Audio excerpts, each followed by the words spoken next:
Það margir sem hafa áhuga á súkkulaði. Við erum bara að heyra í annað hvern dag í blöðunum að það er hollt fyrir hjartað og ég veit ekki hvað. Þess vegna verðum við að fá hérna Hafliða til aðeins að hjálpa okkur að skilja hvað er súkkulaði. Já, hvað er súkkulaði?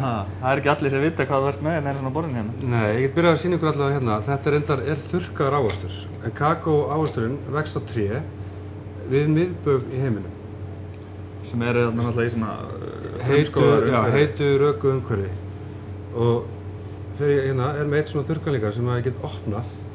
Já, þá eru þetta þarna kakóbönirnar. Það eru bönirnar hérna inn í hverjum ávexti.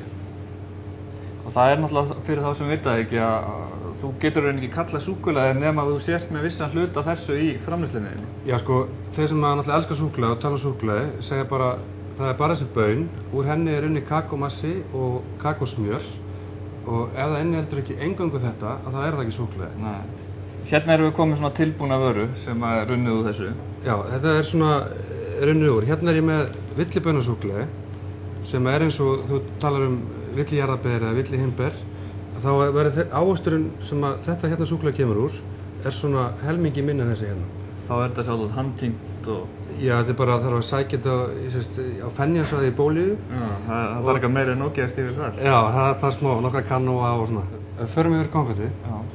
Þá er, það sem ég er að gera þar er að velja típur á súkkulaði með mismunandi kakóinnihald og gæði.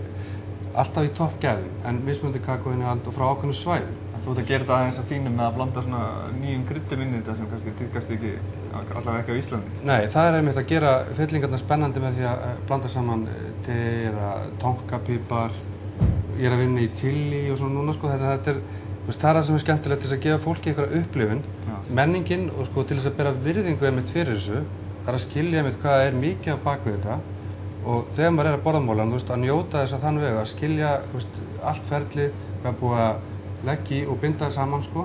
Það er allavega það sem ég vil að koma fram í fólki, það skynji það. Svo það var allavega gaman að fá þig til að sýna fyrir þetta. Bara frábært. Takk.